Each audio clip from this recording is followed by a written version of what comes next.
Animated shows come and go. They bring us incredible stories and characters in a way that a book can't, in a way that a movie can't. But some go as fast as they arrive, and this show, like many others like it, is no different.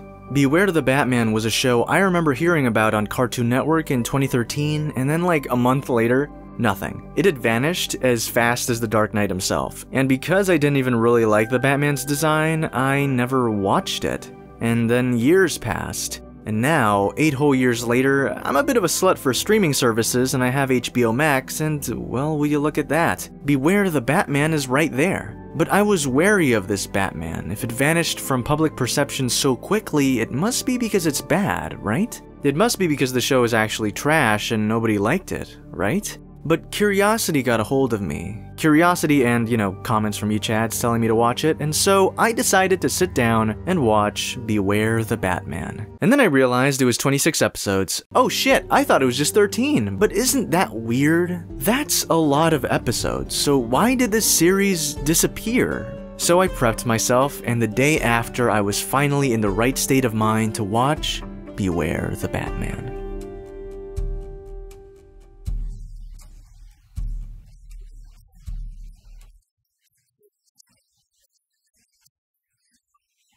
You don't have to take videos of yourself. Have you tried Storyblocks? I'm you.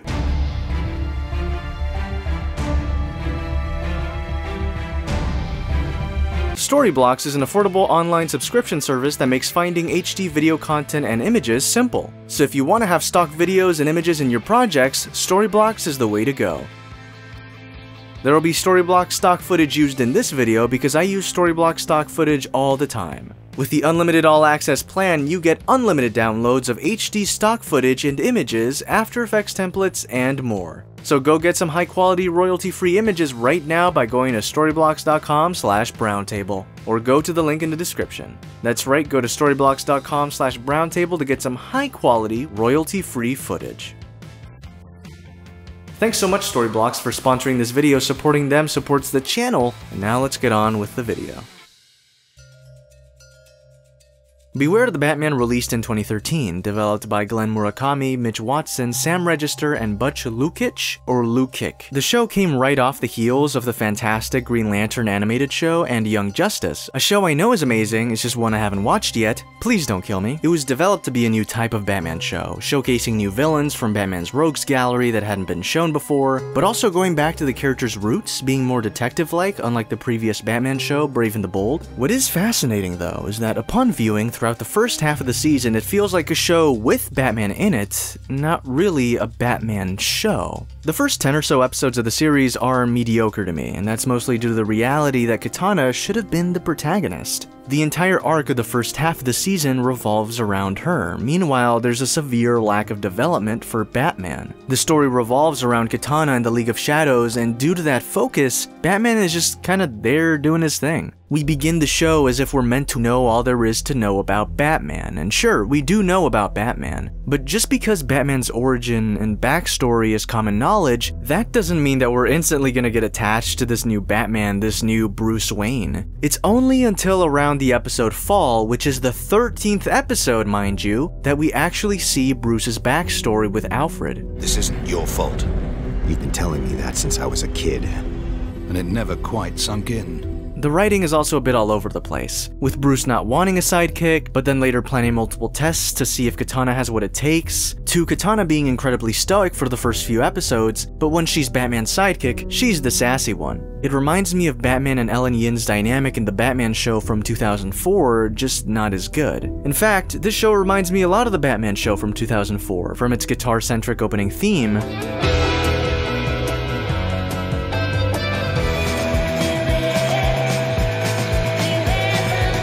to the character being a younger Batman. Beware the Batman's Bruce is actually 30, but he feels like he's just starting out, which is odd, so I'll say this is a younger Batman. And the show's villains are kind of uninteresting. Professor Pig is diluted to a Poison Ivy clone, except he protects animals. Magpie is a Catwoman clone, just legitimately mentally unstable and willing to kill Batman, which kind of makes it weird to see Batman kind of have the hots for her. Anarchy is a discount Joker as well, and it makes me question the usage of these characters. If you're gonna use these characters as replacements for the classic Batman villains, then why not just use the classic Batman villains? DC gave us the free license to pretty much use anybody we wanted to.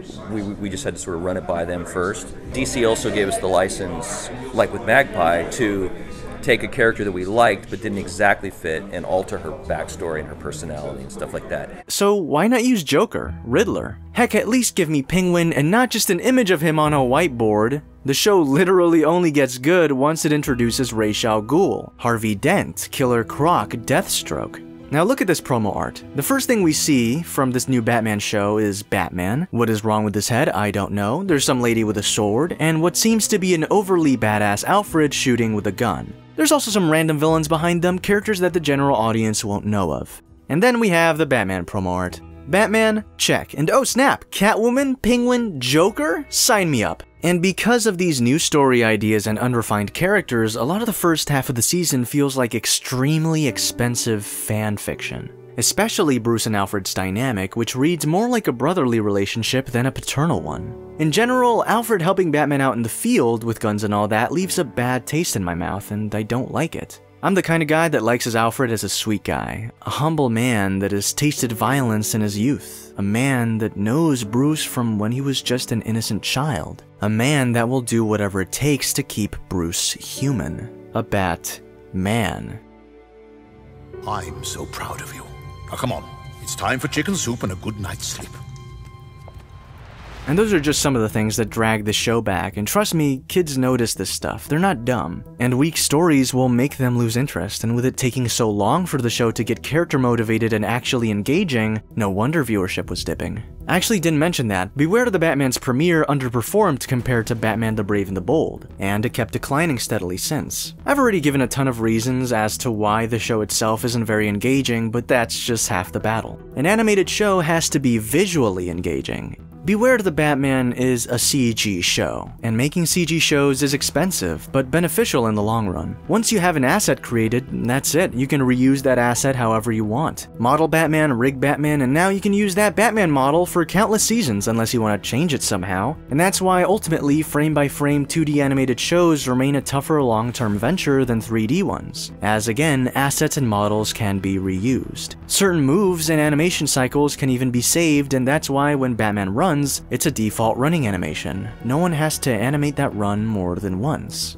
But even with all this fancy tech, the show doesn't manage to look that great other than a handful of episodes. Lighting in 3D is really important and really difficult. Trust me, I've tried and failed. That's why I only lit one shot of my 3D animated college thesis film. Lighting takes a long time, and with episodes having to be pumped out, the end result is flat lighting, which doesn't really evoke any type of mood or feeling. Compared to 2D animation, lighting in 3D is much harder, at least in my opinion. Again, trust me, I've tried. And that leaves us with a show that at times looks too flat, too empty, and at other times too dark, and you can't clearly see what's going on half the time. And with all these issues coming together, and I'm pretty sure a lack of toy sales, Cartoon Network decided to do the insane move of saying, beware the Batman? What do you mean beware the Batman? On October 5th, only having aired 11 episodes, Beware the Batman disappeared. Mind you, in my opinion, Beware the Batman started getting good by its 13th episode. Now from what I hear, this is similar to what happened to the other DC Nation shows, Young Justice and Green Lantern, shows that were pulled from schedules, and Beware the Batman was now in Adult Swim's Toonami block. And Toonami is adult shows that run at midnight, so like, a lot less children watch these shows obviously. So here's where it gets confusing.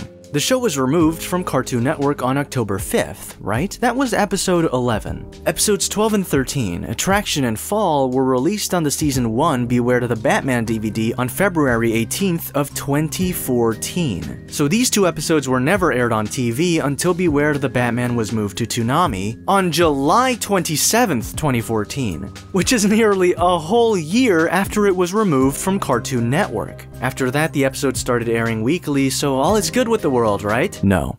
On September 22nd, 2014, the most insane shit happened. On Tumblr, Toonami officially announced, "Bad news. We just, hours ago, found out from our legal department that Beware the Batman and Symbionic Titan are being written off, financially as of now." I'm pretty sure that means that Toonami had a limited amount of time to air the remaining episodes, so Beware the Batman was on its 19th episode. There's 26 episodes. What's gonna happen? Toonami decides to just release all the remaining episodes in one night. From 2:30 a.m. to 6:30 a.m., Beware the Batman finishes its first season, with 7 episodes running one after another in a marathon that not many children ever got to see.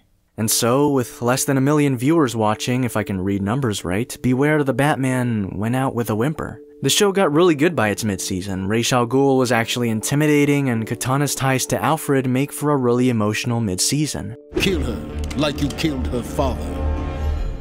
The show had Harvey Dent evolve into Two-Face in a really unique way, too. Harvey hates Batman and wants to take him down, and eventually falls down a rabbit hole of crime that he can't escape. Deathstroke's entire arc was a lot of fun to watch as well. The way the final 6 or so episodes of the show really make you want to keep watching is definitely something to be revered. It's darn good kids television. And when the final episode rolled on by and it ended so abruptly, it truly hurt me. It hurt me because I'm pretty sure the creators didn't know that that was going to be the final episode of the entire series. It felt like a quick ending without much else because they were already brainstorming ideas for the second season. Producer Mitch Watson even talked about Deathstroke around the time episodes 4 and 5 were releasing, so of course the show had already set its finale. The show truly becomes a Batman show by its second core, and it's truly disappointing that no one ever got to see the show when it truly started becoming good. When it started to figure out its lighting issues, when it developed tighter writing, when this Batman finally developed his own voice to separate itself from other incarnations of the hero. Not many people ever got to see that, and that's truly disappointing. The show is now on HBO Max, and thanks to that, it has a new life there. Maybe it can garner a new audience that can appreciate the show and its creators and its staff more than Cartoon Network did. So while I don't adore the show, it's a fun watch, especially again by episode 13. And hey, if you're ever craving some Batman, this show's waiting for you. You're still here? Check out Interstellar Ranger Commence, the animated series I'm making, link in the description. And make sure to cop some Browntable merch while you're at it, link in the description as well. And thank you so much Paralinks for this adorable Maria fan art from the series Interstellar Ranger Commence. She do be poppin', thanks again. And last but not least, it's patron time. Thank you so much patrons for supporting me, it really means a lot, it helps me out so much as you all know. I'm trying to do my best to improve my content, make it longer, make it more entertaining. I've been setting up my office in the living room, but now I'm gonna finally be able to move it to my bedroom so I can finally film in person. So in-person videos are coming back. I'm excited to do on commentary again. And yeah, it's gonna be a lot of fun, and thank you again so much for supporting me. So remember to join the Chad Nation by subscribing and turning on notifications. Thank you so much for watching the video, and I hope you come back to the table.